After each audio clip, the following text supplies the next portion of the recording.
Hard thing to accept, but in our lives, we are getting out of our life right now exactly what we believe we're worthy of, exactly what we think we deserve.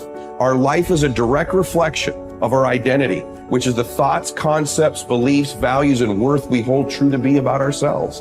And so as hard as it is to accept, we're getting out of life right now what we believe we're worth. Your growth is the only limit to your happiness. If you're not happy, you're not growing in some area. And usually it's a place where you're blaming, you're pointing the finger, but you can't control that. You can't make it not happen.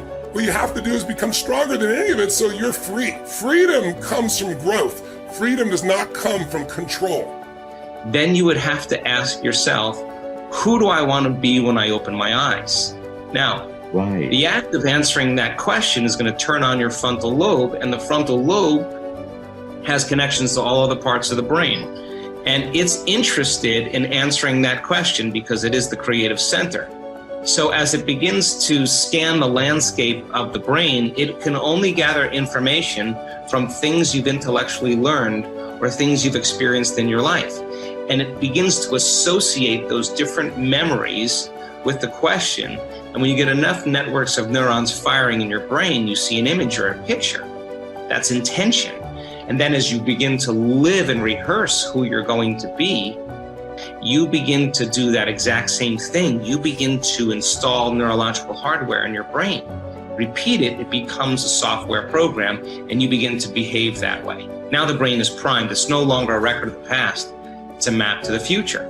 Now the person can feel the emotions of their future. You're going to see a person move into a different state of being, and they are going to have all kinds of biological changes. Your perception of your world is what controls your genes. And if you're not feeling well, the issue is you don't have to change your biology, you just have to change your perception. And this will then give you your power back. And this is what we have to recognize. We're not victims of biology, we are masters of our biology. Everything that is required depends on you. Having the mindset that regardless of anything that is around you, that is surrounding you, that is trying to drag you down, you must have the mindset. You must be strong. You must be resilient. You must be driven. And you must be able to take whatever's coming at you.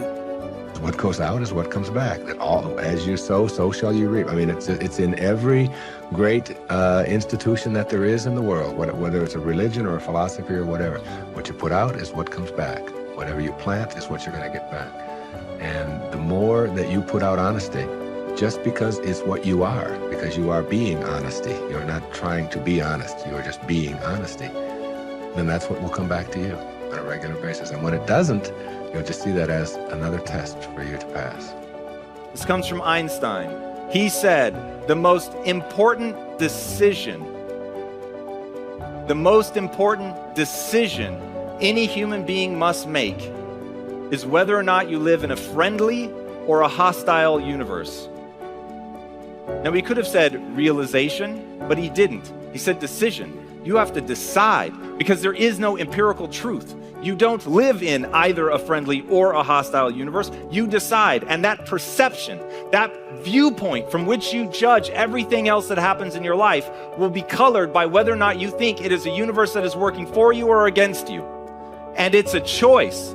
But most people think of their viewpoint as being patently real, as being just objective and true. And so they never stop to question the fact that they actually decided that at some point, either because their parents acted in accordance with that it was either hostile or friendly, and they just absorbed that, or their friends or the people that they work with or whatever. But somewhere along the line, they came to believe that they live in either a friendly or a hostile universe. But you could change right now. Right now, you could make a different decision. And if you believe that the world is working against you right now, you could choose to believe that it's actually working for you. And in making a fundamentally new and different assumption, it empowers you to move forward. And this is something that I will repeat in this talk. The reason that matters is human beings do not invest energy in things that they don't think will yield a result. When you set goals, when you have an intention on something that you want to change about your life, your brain helps you. What it does is it opens up a checklist, and then your brain goes to work trying to remind you of that intention that you set. And it's really important to develop the skill, and I say that word purposefully, the skill of knowing how to hear that inner wisdom and that intention kicking in and leaning into it quickly. So for me, my brain saying, that's it, right there, move as fast as a rocket, Mel. I wanted to change my life. And I think most people that are miserable or that are really like dying to be great and dying to have more, we want to change. We want to live a better life. We want to create more for our families. We want to be happier. The desire is there. Again, it's about how do you go from knowledge to action. So the first thing in this story that's important is realizing that the answer was in me. And my mind was telling me, pay attention. Could have also been the bourbon. I had a couple of Manhattans that night. But anyway, the next morning, the alarm goes off, and I pretended NASA was there.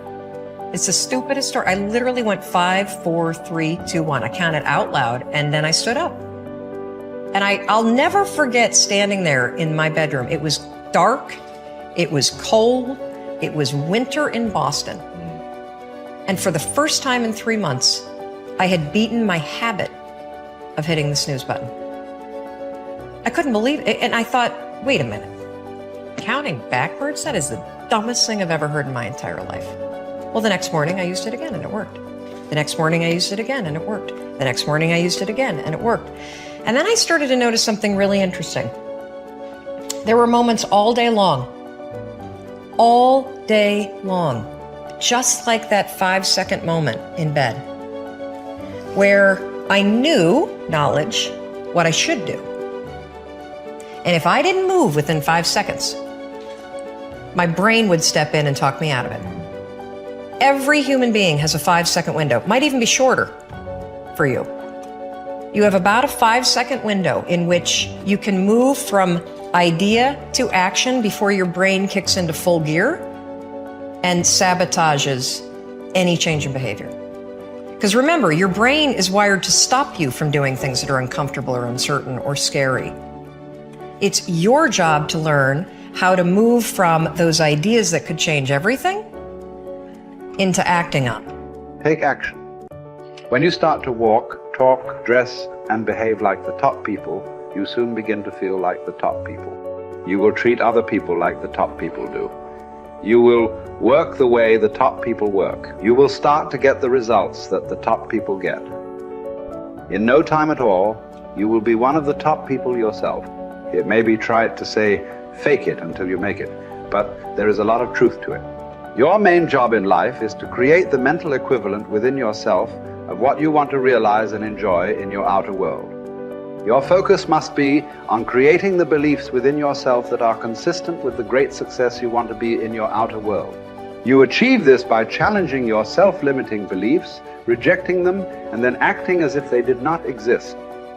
You reinforce the development of new life-enhancing beliefs by increasing your knowledge and skills in your field to the point where you feel equal to any demand or challenge.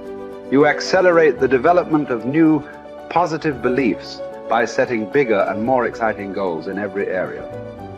Finally, you act continually as if you were already the person that you desire to be. Your aim is to reprogram your subconscious mind for success by creating the mental equivalent in everything you do or say. Make a decision this very day to challenge and reject any self-limiting beliefs that you might have that could be holding you back. Look into yourself and question the areas of your life where you have doubts about your abilities or talent. You might ask your friends and family members if they see any negative beliefs that you might have. Often, they will be aware of negative self-limiting beliefs you have that you are not aware of yourself. In every case, once you have identified these negative beliefs, ask yourself, what if the opposite were true? What if you had the ability to be extraordinarily successful in an area where you currently doubt yourself? What if you had been programmed from infancy with genius ability in a particular area? For example, What if you had within you right now the ability to earn and keep all the money you could ever want throughout your life? What if you had a golden touch with regard to money? If you absolutely believed these things to be true, what would you do differently from what you are doing today? Your beliefs are always manifested in your words and actions. Make sure that everything you say and do from now on is consistent with the beliefs that you want to have, and the person that you want to have, and the person that you want to become. In time, you will replace more and more of your self-limiting beliefs with life, enhancing beliefs. Over time, you will completely reprogram yourself for success. When this occurs, the transformation that takes place in your outer life will amaze you and all the people around you.